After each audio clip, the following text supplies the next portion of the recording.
allowed to be continued. We continue to send our experts and our intelligence people as to how they can get Hamas like we did Bin Laden. You don't have to do it. And by the way, they've been greatly weakened, Hamas, greatly weakened, and they should be. They should be eliminated. But you've got to be careful for using certain weapons among population centers. Just getting back to Ukraine for 1 second. We have an ocean separating us. The European nations together have spent 100 billion, or maybe more than that, less than us. Why doesn't he call them and say, you got to put up your money like I did with NATO? I got them to put up hundreds of billions of dollars. The Secretary General of NATO said Trump did the most incredible job I've ever seen. They wouldn't have any, they were going out of business. We were spending almost 100% of the money was paid by us. He didn't do that. He's getting all, you got to ask these people to put up the money. We're over $100 billion more spent, and it has a bigger impact on them because of location, because we have an ocean in between.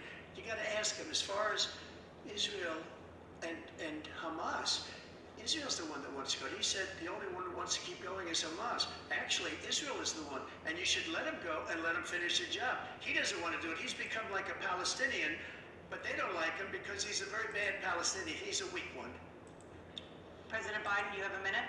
I've never heard so much foolishness. This is a guy who wants to get out of NATO. You're going to stay in NATO? He's going to pull out of NATO.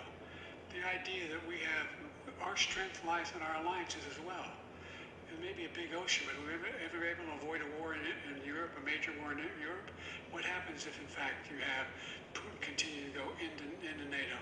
We have an Article 5 agreement. Attack on one is attack on all. You want to start the nuclear war he keeps talking about, go ahead, let Putin go in and control Ukraine, and then move on to Poland and other places. See what happens then. He has no idea what the hell he's talking about. And by the way, I got 50 other nations around the world to support Ukraine, including Japan and South Korea, because they understand that this kind of dislocation has a serious threat to the whole world peace. No major war in Europe has ever been able to be contained just to Europe. President Trump, just to follow up, would you support the creation of an independent Palestinian state in order to achieve peace in the region? I'd have to see, but before we do that, the problem we have is that we spend all the money. So they kill us on trade. I made great trade deals with the European nations, because if you add them up, they're about the same size economically. Their economy is about the same size as the United States. And they were no cars, they don't want anything that we have, but we're supposed to take their cars, their food, their everything, their agriculture. I changed that. But the big thing I changed is they don't want to pay. And the only reason that he can play games with NATO is because I got them to put up hundreds of billions of dollars. I said, and he's right about this, I said, no, I'm not going to support NATO if you don't pay. They asked me that question, would you guard us against Russia, at a very secret meeting of the 28 states at that time, nations at that time. And I said, no, if you don't pay, I won't do that. And you know what happened? Billions and billions of dollars came flowing in the next day and the next months. But now we're in the same position. We're paying everybody's bills. Let's turn to the issue of democracy. Former President Trump, I want to ask you about January 6, 2021. After you rallied your supporters that day, some of them stormed the Capitol to stop the constitutionally mandated counting of electoral votes. As president, you swore an oath to, quote, preserve, protect, and defend, unquote, the Constitution. What do you say to voters who believe that you violated that oath through your actions and inaction on January 6th and worry that you'll do it again? Well, I don't think too many believe that. And let me tell you about January 6th. On January 6th, we had a great border. Nobody coming through, very few. On January 6th, we were energy independent. On January 6th, we had the lowest taxes ever. We had the lowest regulations ever. On January 6th, we had the lowest taxes ever. We had the lowest regulations ever. On January 6th, then he comes in, and we're now laughed at. We're like a bunch of stupid. And then he comes in, and we're now laughed at. We're like a bunch of stupid people. What happened to the United States' reputation under this man's leadership is horrible, including weaponization, which I'm sure at some point we'll be talking about, where he goes after his political opponent because he can't beat him fair and square. You have 80 seconds left. My question was, what do you say to those voters who believe that you violated the constitutional oath through your actions and inaction on January 6, 2021, and worry that you'll do it again? Well, I didn't say that to anybody. I said peacefully and patriotically. And Nancy Pelosi, if you just watched the news from 2 days ago, on tape to her daughter, who's a documentary filmmaker, that they say, but she's saying, oh no, it's my responsibility, I was responsible for this. Because I offered her 10,000 soldiers or National Guard, and she turned them down. And the mayor, in writing, by the way, the mayor, in writing, turned it down. The mayor of D.C. They turned it down. I offered 10,000 because I could see, I had virtually nothing to do. They asked me to go make a speech. I could see what was happening. Everybody was saying they're going to be there on January 6th. They're going to be there. And I said, you know what? There's a lot of people coming. You could feel it. And I offered... You could feel it too, and you could feel it. And I said, they ought to have some National Guard or whatever. And I offered it to her. And she now admits that she turned it down. And it was the same day she was, I don't know, she can't be very happy with her daughter because it made her into a liar. She said, I take full responsibility for January 6th. President Biden? Look, he encouraged those folks to go up on Capitol Hill, number one. I sat in the dining room off the Oval Office. He sat there for 3 hours watching, being begged by his vice president and a number of his colleagues on the Republican side as well to do something, to call for a stop, to end it. Instead, they talked about these people being patriots and great patrons of America. In fact, he says he'll now forgive them for what they've done. They've been convicted. He says he wants to commute their sentences and say that no. He went to every single court in the nation. I don't know how many cases, scores of cases, including the Supreme Court, and they said, no, this guy is responsible for doing what was done. He didn't do a damn thing, and these people should be in jail, and they should be the ones who are being held accountable. And he wants to let them all out, and now he says that he loses again, such a whiner that he is, that it could be a bloodbath. Thank you, President Biden. President Trump? What they've done to some people that are so innocent, you ought to be ashamed of yourself. What you have done, how you've destroyed the lives of so many people. When they ripped down many other cities, you go to Minnesota, Minneapolis, what they've done there with the fires all over the city. If I didn't bring in the National Guard, that city would have been destroyed. When you look at all of they took over big chunks of Seattle. I was all set to bring in the National Guard. They heard that, they saw them coming, and they left immediately. What he said about this whole subject is so off. Peacefully patriotic. One other thing, the Unselect Committee, which is basically two horrible Republicans that are all gone now out of office, and Democrats, all Democrats, they destroyed and deleted all of the information they found because they found out we were right. We were right. And they deleted and destroyed all of the information. They should go to jail for that. If a Republican did that, they'd go to jail. Thank you, President Trump. President Biden, I want to give you a minute. The only person on this stage is a convicted felon is the man I'm looking at right now. And the fact of the matter is, what he's telling you is simply not true. The fact is that there was no effort on his part to stop what was going on up at Capitol Hill. And all those people, every one of those who were convicted, deserves to be convicted. The idea that they didn't kill somebody just went in and broke down doors, broke the windows, occupied offices, turned over desks, turned over statues. The idea that those people are patriots? Come on. When I asked him those first two debates we had, and debates we had the first time around, I said, will you denounce the Proud Boys? He said, no, I'll tell them to stand by. The idea he's refusing to, will you denounce these guys? We denounce the people we're talking about now? We denounce the people who attacked that Capitol? What are you going to do? I'm going to give you a minute, President Trump, for a follow-up question I have.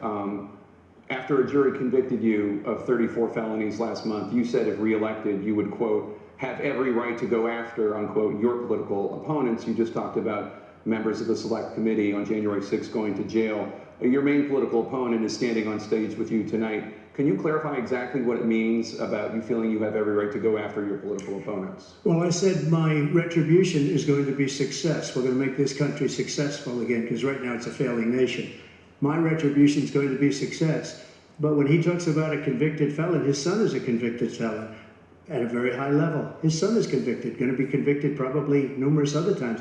Should have been convicted before, but his Justice Department let the statute of limitations lapse on the most important things. But he could be a convicted felon as soon as he gets out of office. Joe could be a convicted felon with all of the things that he's done. He's done horrible things. All of the death caused at the border, telling the Ukrainian people that we're going to want $1 billion or you change the prosecutor, otherwise you're not getting $1 billion. If I ever said that, that's quid pro quo. That we're not going to do anything. We're not going to give you $1 billion unless you change your prosecutor having to do with the son. This man is a criminal. This man, you're lucky. You're lucky. I did nothing wrong. We'd have a system that was rigged and disgusting. I did nothing wrong. Thank you, President Trump. President Biden, you have said, I'm coming right to you, sir. You want to respond? Go ahead. I'll give you a minute to respond. The idea that I did anything wrong relative to what you're talking about is outrageous. It's simply a lie, number one.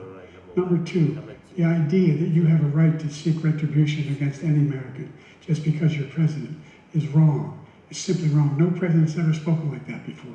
No president in our history has spoken like that before.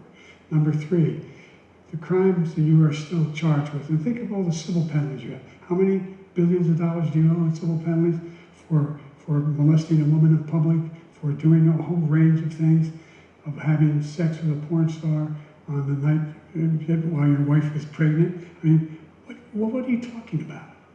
You have the morals of an alley cat. Give me a minute, sir. I didn't have sex with a porn star, number one.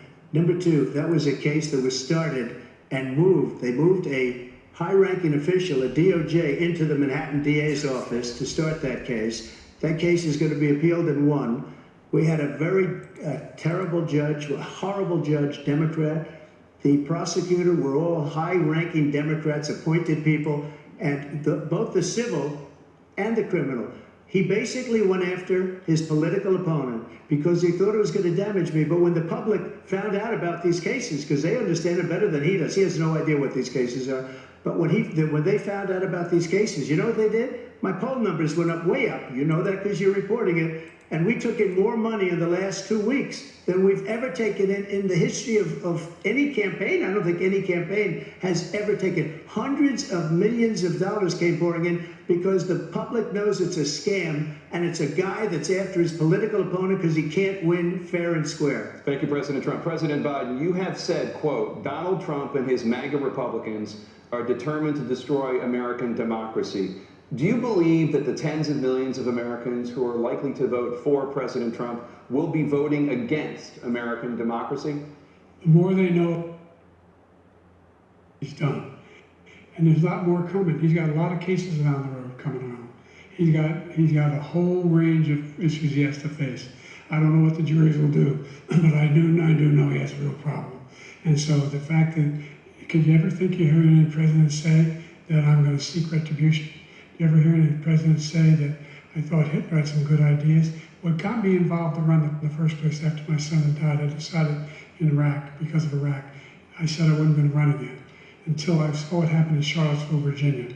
People coming out of the woods carrying swastikas on torches, and singing the same anti-Semitic bile they sang back in Germany.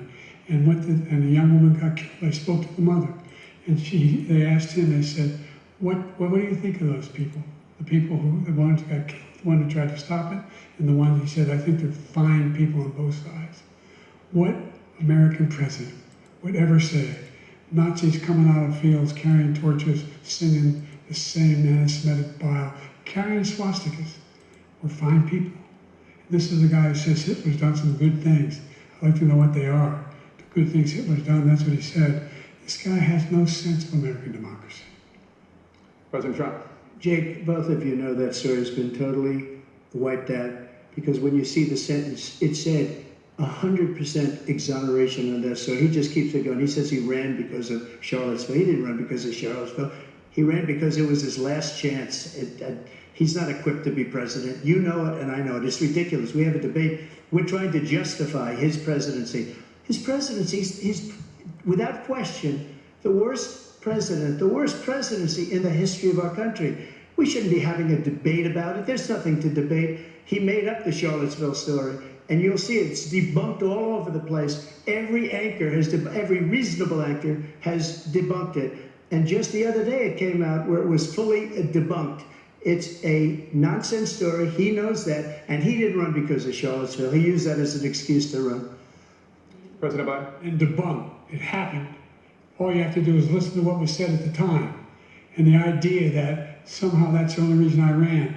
I ran because I was worried a guy like this guy could get elected. If he thought they were good people coming out of that forest, carrying those woods, carrying those torches, then he didn't deserve to be president. Didn't deserve to be president at all. And the idea that he's talking about all this being fabricated, we saw with our own eyes. We saw what happened on January 6th. We saw the people breaking through windows. We saw people occupying his own vice president. Look, there's a reason why 40 of his 44 top cabinet officers refused to endorse him this time. His vice president hasn't endorsed him this time. So why? Why? They know him well. They serve with him. Why are they not endorsing him? Thank you, President Biden. We're going to be right back with more from the CNN presidential debate.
Welcome back to the CNN presidential debate live from Georgia. Let's talk about persistent challenges you both faced in your first terms and you'd certainly face again in the second term.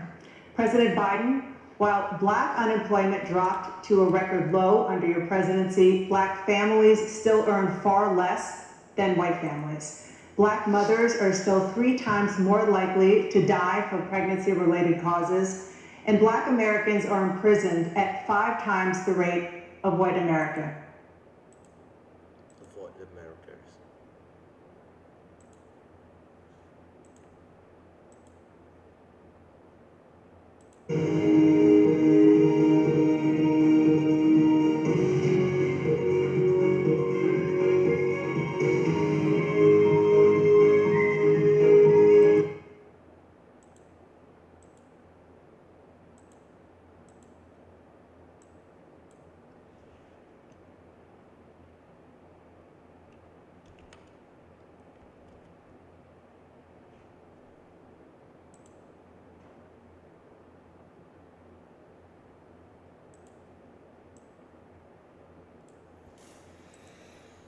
Coverage. Okay, let's go. Let's go, baby. Make sure, because when you provide that child care, people can be in the Community.